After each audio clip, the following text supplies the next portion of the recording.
이 되어서 한번 깊이 생각해 보기를 한번 원합니다. 우리 같이 동영상 한번 보시겠습니다.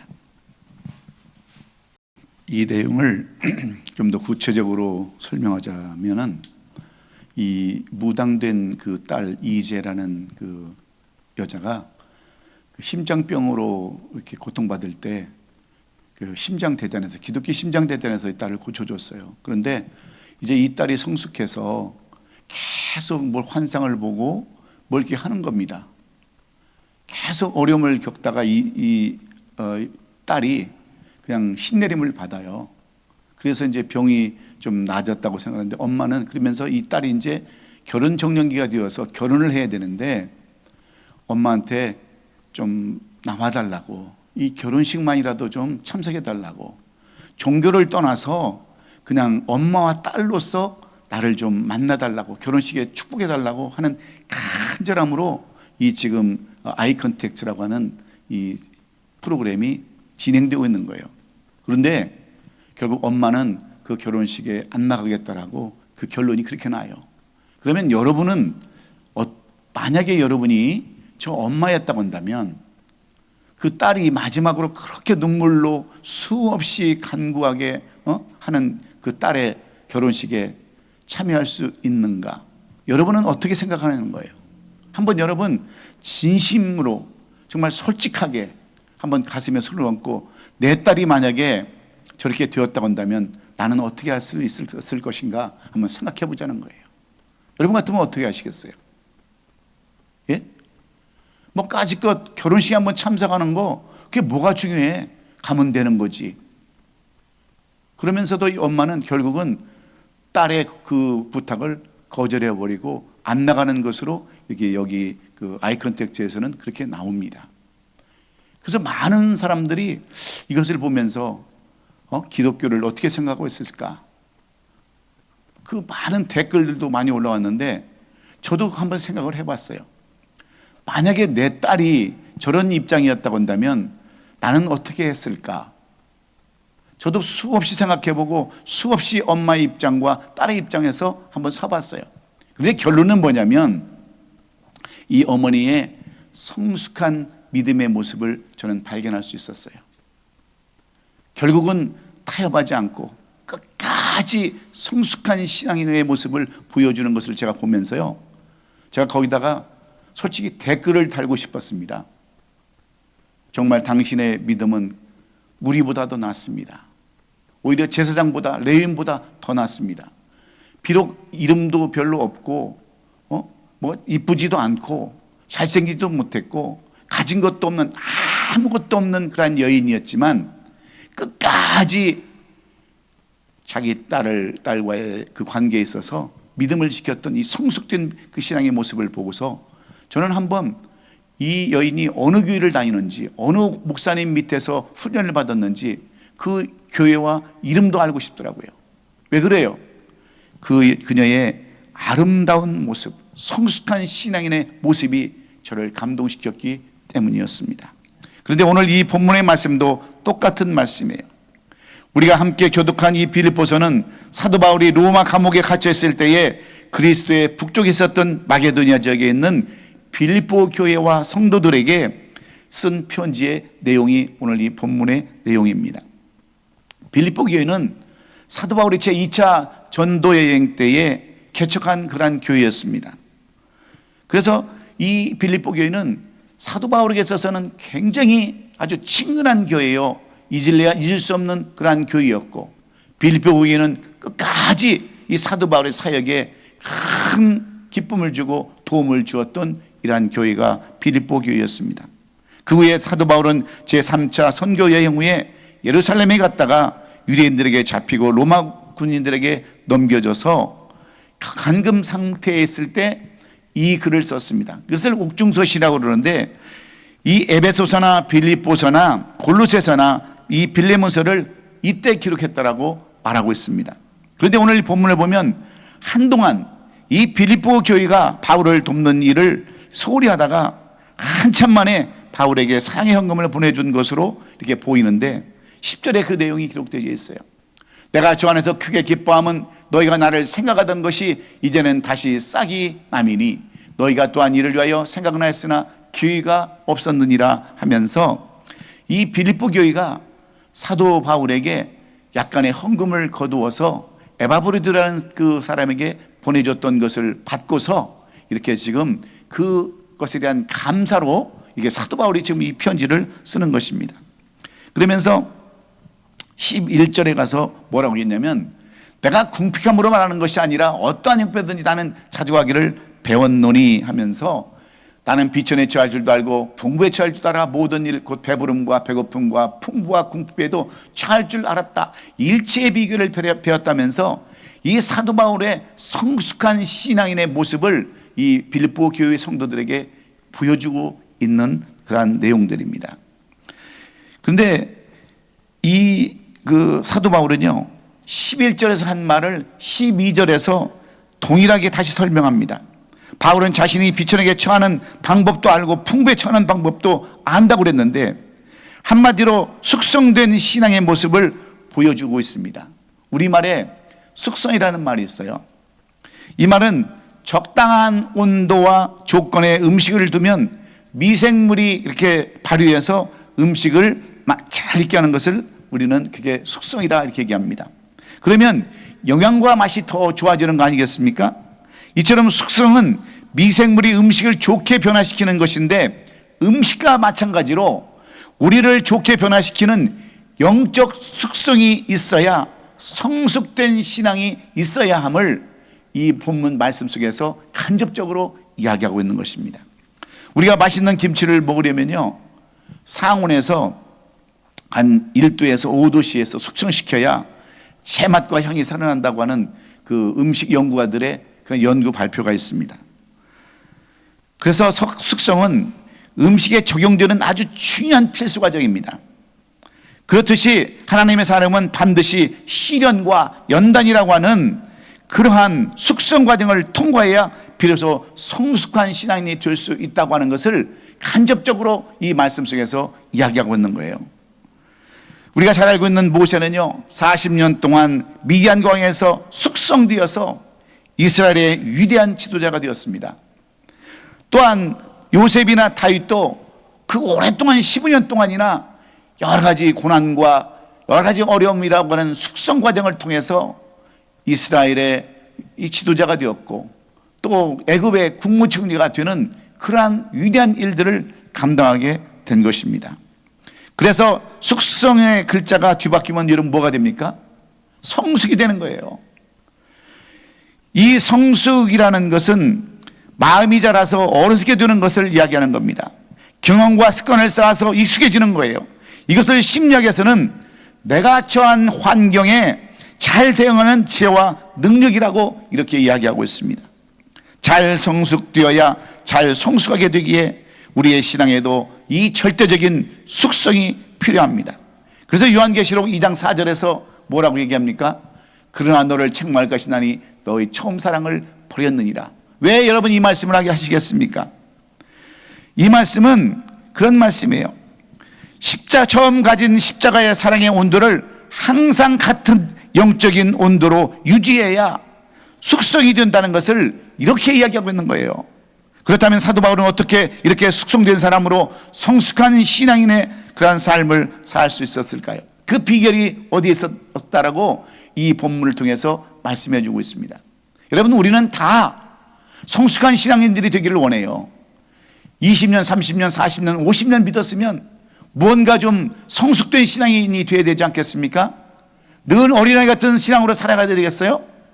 그래서 성숙한 신앙으로 살아가려면 어떤 자세로 살아야 하는가를 이 사도 바울은 이 본문의 말씀 속에서 직접으로 간접적으로 우리에게 설명해 주는데 첫째는 뭐냐?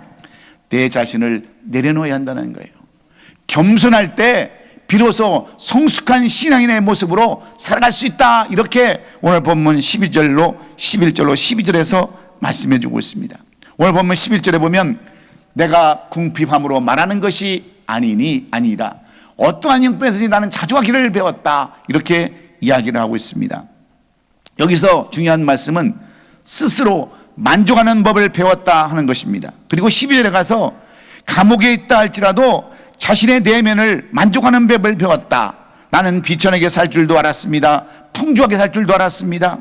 배부르거나 굶주리거나 풍족하거나 굶기거나 그 어떤 경우에도 적용할 수 있는 비결을 배웠습니다라고 이야기하고 있는 거예요. 여기서 사도 바울은 잘 숙성된 신앙의 모습을 우리에게 보여주고 있습니다.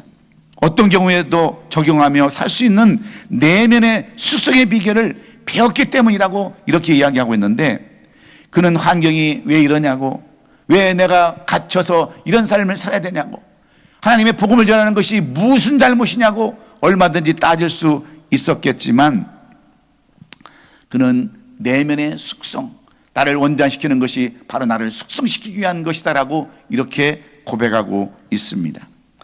우리는 보통 신앙생활이 어려우면 어떠합니까? 내가 무엇을 잘못했습니까? 항변하기도 하죠. 이것이 우리의 영적 수지입니다. 그러나 사도 바울은 그렇지 않았어요. 사도 바울은 환경과 조건이 바뀐 것도 아니었고 불편한 감옥에 있었지만 그의 신앙은 어려우면 어려울수록 숙성된, 마치 음식이 숙성되어서 아름다운 맛을 내듯이 그런 삶을 살았다라고 이렇게 고백하는 것입니다. 그러므로 우리가 숙성을 위해서는 가장 중요한 것이 뭐냐? 내 자존심을 내려놓는 거예요. 나 자신을 내려놓는 것이 가장 숙성되는 비결이라는 것을 우리가 알아야 합니다. 여러분, 사도 바울은 어떤 사람입니까? 그는 많이 배운 사람이에요. 가말리엘이라고 하는 그러한 대학을 나온 사람입니다. 그는 정통 유대인으로 바리새인이었어요. 날 때부터 로마의 시민권을 가진 사람이었습니다. 무엇 하나 부러울 것이 없는 그러한 사람이었지만 그는 자신을 낮춰서 결국은 신앙의 내면의 숙성을 통해서 위대한 하나님의 사도 바울로 이렇게 거듭날 수 있었습니다. 지금 사도 바울은 감옥에 있지만 조금도 두렵지 아니하고 마음은 너무나도 행복하다라고 이렇게 고백합니다.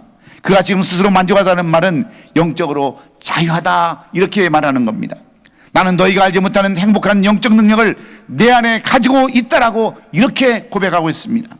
그러나 엄격히 말하면 사도 바울도 인간 아닙니까? 우리가 똑같은 성경을 가진 사람이 사도 바울입니다. 그래서 로마서 7장 23절로 25절에서 그는 뭐라고 얘기합니까? 내 지체 속에 한 다른 법이 내 마음과 법과 싸워 내 지체 속에 있는 주의 법으로 나를 사로잡는 것을 보는도다. 오라 나는 곤고한 사람이로다. 이 사망의 몸에서 누가 나를 건져내랴. 우리 주 예수 그리스도로 말미암아 하나님께 감사리로다. 그런즉 내 자신의 마음으로는 하나님의 법을, 육신으로는 주의 법을 섬기는도다라면서 자신이 이렇게 많은 것을 가졌고 많이 배웠고 그러한 가족의 출신 가문을 가지고 있지만 그는 늘 인간적인 삶으로 살아갈 수밖에 없었다라고 그렇게 고백하는 거예요. 때로는 넘어질 수도 있었고 쓰러질 수도 있었고 유혹에 빠질 수도 있었지만 그는 그런 삶을 살지 않았다라고 그렇게 고백하는 겁니다. 그런즉 그도 사람인지라 약해질 때도 있었고 주질 때도 있었고 타락할 때도 많이 있었지만 오히려 담대함과 굳건한 신앙으로 살아가고 있다고 하는 그 고백은 그의 겸손한 신앙 때문인 줄로 믿습니다. 그러므로 오늘 우리도 곧 바울과 같은 탄식으로 우리 자신을 낮춰야 되는 거예요. 여러분, 왜 사람들이 예수를 안 믿는 줄 아세요? 교만 때문에 그렇습니다. 이 교만한 것 때문에 하나님을 믿지 않고 하나님을 거절하는 거예요. 그래서 자신을 낮출 때 비로소 성숙한 신앙인의 삶으로 살아갈 수 있는 거예요. 여러분, 우리가 잘났으면 얼마나 잘났고 배웠으면 얼마나 잘 배웠고 가졌으면 얼마나 가졌겠습니까? 따지고 보면 다 종이 한 장 차이예요. 그러므로 항상 남을 높일 수 있는 그러한 자세, 남을 높이고 나를 낮추는 그런 자세가 여러분 성숙한 신앙인의 모습이라는 것을 오늘 우리는 꼭 깨닫고 오늘도 우리 자신을 낮추고 겸손한 자세로 오늘 주님을 섬기고 주 앞에 찬양하는 저와 여러분 될 수 있기를 예수님의 이름으로 축원합니다. 며칠 전에 우리 변명자 권사님께서 우리 교회 단톡 카톡방에다가 유튜브 영상 하나를 이렇게 올려놨어요. 그것은 누구냐? 빈센트 반 고흐라고 하는 그 작품에 대한 이야기를 이렇게 써 올렸는데 이 빈센트 고흐가 별이 빛나는 밤이라고 하는 작품을 탄생하게 된 그러한 이유를 여기다가 써놨더라고요. 이렇게 올려놨더라고요. 저는 이것을 보면서 참 많은 것을 깨달았습니다. 원래 고흐는 화가가 되기 전에 목사가 되기를 원했던 사람입니다. 그래서 그는 전도사가 되어가지고요, 스스로 수습 전도사가 되어가지고 저 벨기에 있는 탄광촌에 가서 그 사명을 가지고 그 사람들을 섬기고 있었어요. 그러면 탄광촌에 가서 뭘 하겠습니까? 똑같이 그들과 옷을 입고 똑같이 새카만 모습으로 그들을 섬기고 사역을 하고 있을 텐데, 마침 교단에서 이 벨기에 그 탄광촌에 시찰을 왔어요. 그래서 보니까 이 고흐의 모습이 새카맣고 옷도 거지처럼 아주 꾀죄죄한 모습을 이렇게 보면서 그 시찰단이 뭐라고 얘기를 하냐면, 너는 성직자의 품위를 손상시켰다. 그래서 거기 그 교단에서 이름을 빼버렸어요. 그래서 더 이상 목사가 될 수 있는 길이 못 됐습니다. 그러자 이 고흐는 할 수 있는 것이 뭐겠어요? 그림을 그리기 시작했어요. 무명의 화가로 돌아갔습니다. 여러분, 그 무명의 화가로 돌아가면서 자기의 꿈이 무너졌을 때 이 고흐는 어떤 마음을 가졌겠습니까? 숱한 상처와 아픔과 배신감과 그런 것들이 들지 않았겠어요? 그래서 그는 결국 우울증을 앓게 된 거예요. 정신병까지 걸려서 그는 스스로 귀를 잘라버리고 그 벨기에에 있는 어느 수용소, 그 정신병원에 입원을 했습니다. 생렘이라고 하는 그 정신병원에 입원해서 있는데, 창너머로 이렇게 풍경을 보니까 바로 저런 모습이 보이는 거예요. 하늘에는 숱한 별들이 반짝이고 그 옆에 있는 집들에는 이렇게 불길이 켜졌는데 저 교회만큼은 불이 꺼져 있다는 것을 묘사해 놓은 거예요. 이것은 그 시대에 교회의 타락한 모습을 보여주고 있는 것입니다. 하늘에는 별이 반짝이고 그 옆에 있는 집들은 불이 켜져 있는데 교회는 깜깜하게 닫혀있는 그러한 모습, 불이 꺼져 있는 모습을 보면서 이 고흐는 어떤 것을 했냐면, 무명해요. 그가 그림을 많이 그렸지만 팔린 그림이 없습니다. 그럼에도 불구하고 그는 끝까지 내가 비록 성직자로서의 삶을 살지 못했지만 자신을 낮추어서 그림으로라도 하나님의 복음을 전하고자 이런 그림을 그리면서 많은 그 복음 계복의 선도의 앞을 섰습니다. 그래서 결국은 어떤 삶을 삽니까? 지금은 그의 작품을 돈으로도 살 수 없습니다. 몇 억을 줘도 살 수 없어요. 몇 천만 불을 줘도 이 그림을 살 수 없는, 이 시대에 우리에게 많은 교훈을 주는 그리스도의 작품으로, 복음을 전하는 작품으로 우리에게 길이 빛을 비춰주고 있지 않습니까? 여러분, 비록 억울한 일이 있다 할지라도, 비록 슬픈 일이 있다 할지라도 내 자신을 낮추면서 묵묵히 자기의 길을 갈 때 그런 사람들이 진정한 그리스도라는 것을 우리는 오늘도 깨닫고, 어려워도 힘들어도 끝까지 주님만 바라보면서 나 자신을 낮추고 믿음으로 나가는 성숙한 그러한 신앙인의 모습을 보이는 저와 여러분이 될 수 있기를 예수님의 이름으로 축원합니다. 두 번째로, 어떻게 해야 우리가 성숙한 신앙인의 모습으로 살아갈 수 있는가? 사도 바울이 우리에게 교훈해 주기는 원하는 두 번째 내용은 주님을 만나는 체험이 있어야 한다는 겁니다.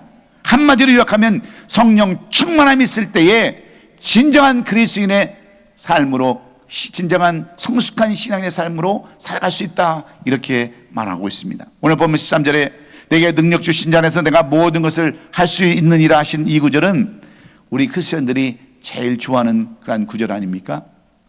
저도 목회를 하면서, 개척하면서, 또 교회 건축을 하면서 제가 이 말씀을 많이 묵상했어요. 내게 능력 주신 자에 대해서 내가 모든 것을 할 수 있다, 이런 그런 각오를 가지고 이런 것을 직접 써가면서 정말 위로를 얻고 소망을 얻고 그럴 때가 있었습니다. 그런데 많은 사람들은 이 말씀을 가지고 오래전 한국 경제의 발전에 구호했던 하면 된다, 안 되면 되게 해라, 이런 말에 기독교식 문구로 생각하거나 긍정적인 사고방식으로 이게 보기도 합니다. 힘들더라도 모든 것을 할 수 있다는 그런 고백이에요. 그러나 이 성경 구절만큼 오해가 많은 성경 구절도 없습니다.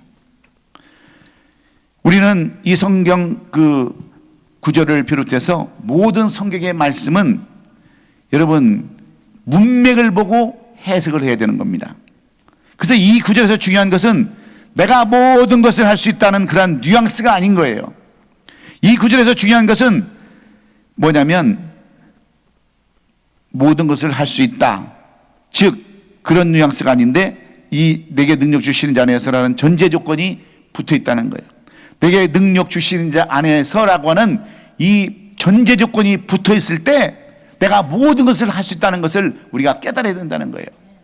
여러분, 우리가 아무리 힘쓰고 애쓰고 뭐 다 할 수 있다고 하지만 모든 것이 주님 안에서 주님이 모든 것을 해 주셔야 할 수 있다고 하는 것을 이 사도 바울이 우리에게 지금 가르쳐 주고 있는 겁니다.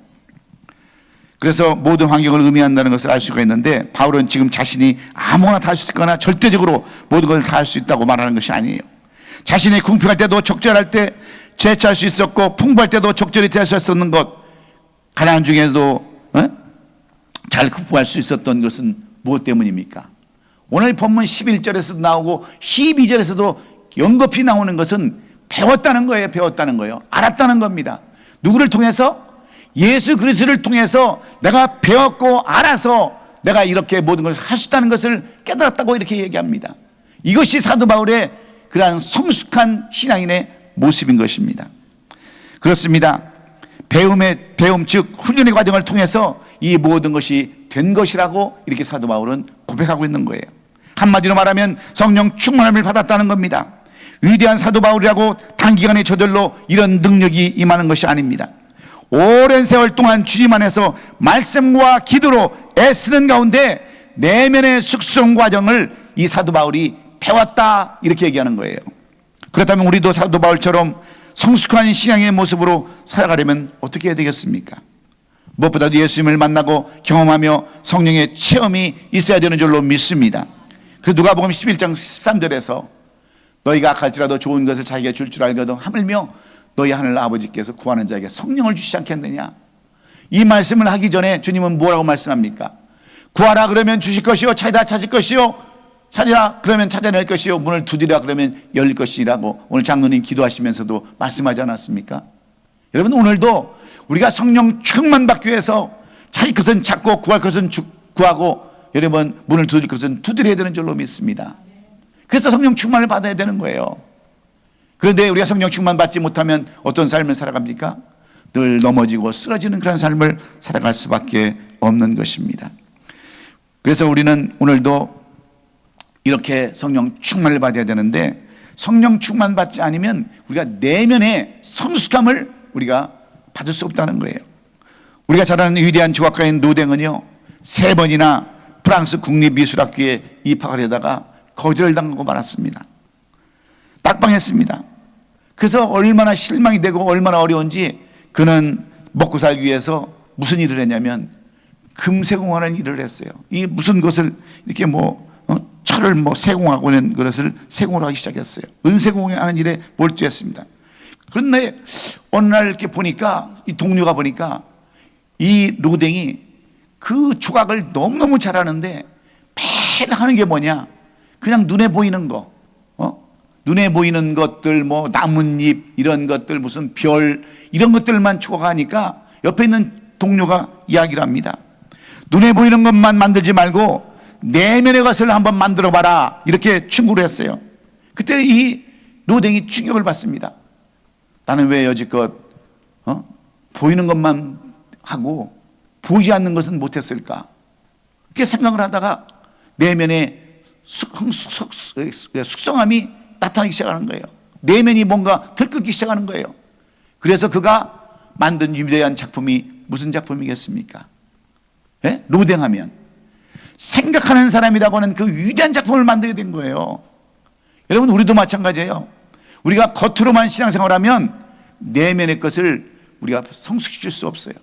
그래서 항상 우리는 성령 충만함으로 삶을 살아야 되는 거예요. 말씀하면서 말씀으로, 기도로, 찬양으로, 묵상으로 늘 우리의 삶을 성령 충만하게 만들 때 우리는 성숙한 신앙의 삶을 살아갈 수 있는 것입니다. 그러므로 오늘 살아오는 성도 여러분, 여러분은 어떤 삶을 살고 있습니까? 성령 충만합니까? 이 성령 충만 받기 위해서 우리가 날마다 새벽마다 기도하고 또 오후에도 기도하고 저녁에도 기도하고 말씀 보고 묵상하는 거 아니겠어요? 이런 삶을, 끊이지 않는 삶을 살아갈 때 우리는 성숙한 그리스도인의 삶을 살아갈 수 있다라고 사도 바울이 이 빌립보 교회 사랑하는 교회 성도들에게 당부하는 내용들입니다.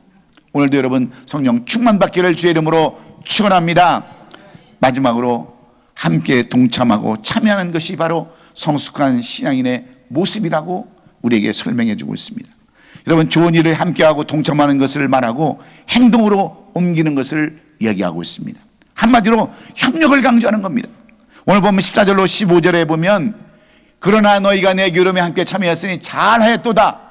빌립보 사람들아 너희도 알거니와 복음의 시초에 내가 막연교회를 떠날 때 주고받는 내 일에 참여한 교회가 너희 위에는 아무도 없었느니라 이렇게 말합니다. 지금 사도 바울은 자신의 어려운 어려움과 힘든 환경을 이해하고 물질로 기도로 후원해 준 빌립보 교회와 성도들에게 감사의 말을 전하면서 내가 이렇게 성숙한 신앙인의 삶을 살 수 있었던 것은 바로 여러분의 덕분이라고 이렇게 이야기하고 있는 겁니다. 여러분이 협력해주고 그 적은 돈이나마 보내줘서 내가 그것을 위하여 힘을 얻었다라고 이렇게 지금 감사를 전하고 있는 거예요. 때로는 힘들고 어려워서 포기하고 싶은 생각도 수없이 많았겠지만 자신의 선교사에게 동참하는 빌립보 교회와 성도들의 희생과 의식 때문에 이렇게 믿음을 지킬 수 있었다라고 이렇게 간증하는 것입니다. 그러면 우리도 자신이 할 수 있는 일을 찾아서 우리도 함께 동참해야 되는 줄로 믿습니다. 이것이 동참하는 것이고 협력하는 거예요. 사실 사도 바울이 그토록 큰 일을 할 수 있었던 것은 여러분 누구 때문인 줄 아십니까? 그를 말없이 돕고 협력했던 많은 사람들 때문에 그랬어요. 유럽을 변화시키고 유럽에 그 많은 교회를 세울 수 있었던 것은 사도 바울이 똑똑하고 잘나고 많이 배우고 능력이 있어서 그런 것이 아니라 그를 돕고 뒤에서 헌신한 수많은 사람들 때문에 이런 위대한 일을 했었다고 하면서 그는 사도행전에서 마지막에 얼마나 많은 사람들에게 당부합니까? 누구를 기념하라, 누구를 기억하라고, 이 사람을 결코 잊지 말아달라고 얼마나 여러분 강조하고 부탁하고 있습니까? 그래서 오늘 우리도 협력하는 삶을 살아야 되는 거예요. 여러분, 우리가 무슨 힘이 있습니까? 노인들이 무슨 힘이 있어요? 우리가 서로 협력하고 서로 힘이 되어줄 때 우리는 성숙한 그리스도의 삶을 살아갈 수 있어요.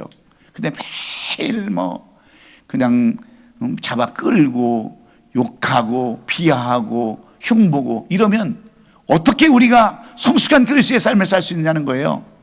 그래서 사도 바울은 서로 협력하면서 살아가는 겁니다. 그럴 때 아름다운 성숙한 신앙의 그리스도인들이 살 수 있다고 하는 거예요. 그렇지 않습니까? 하나님은 우리가 삶을 얼마나 산다고 우리에게 얘기하고 있습니까? 하나님은 우리가 삶을 염려나 분노로 낭비하라고 주신 것이 결코 아님을 말씀해 줍니다. 오히려 하나님과 함께 즐기며 살라고 우리 인생을 선물로 주셨어요. 여기에 연세가 많은 분들이 계시는데 내 인생이 얼마나 남아있든지 상관없이 내 인생은 하나님께서 즐기라고 주신 선물임을 우리가 알아야 합니다. 그렇게 즐기고 기뻐하며 살기 위해서는 무엇보다도 성숙한 신앙이 되어야 되는 거예요. 그렇지 않습니까? 협력해서 선을 이루는 거예요. 오늘 아침에 제가 막 교회에 나왔는데 우리 임종진 장로님이 그냥 키가 다 죽은 모습으로 내 방에 들어와서 목사님, 아이고 큰일이 생겼습니다. 근데 뭐예요? 그랬더니 아니 내가 버스를 타려고 잠시 그 버스 그 부스에 있는 의자에 앉았는데 그냥 버스가 오는 것을 보고 거기다 옆에 전화기를 놓고 내렸다는 거예요. 그러면서 키가 다 죽은 모습으로 전화를 해도 전화도 안 받아요. 그 전화로 해야 하니까. 그래서 내가 아유 장로님 다 협력해서 선을 이루는 겁니다. 걱정하지 마세요. 내가 전화를 했더니 어떤 엘레나라고 하는 이 멕시칸 여자가 전화를 받아요. 그러면서 내가 전화를 잃어버렸는데 그 전화기를 좀 돌려줄 수 있냐 그랬더니 자기가 지금 동네를 걷고 있다는 거예요. 그래서 저기 가든그로 보고 비치에 있는 그 테니스 앞으로 오라는 거예요. 그래서 내가 장로님을 싣고서 그냥 쏜살같이 가가지고 그 엘레나를 만나서 전화기를 찾아왔어요. 여러분 협력해서 선을 이루는 거예요. 협력해서. 예?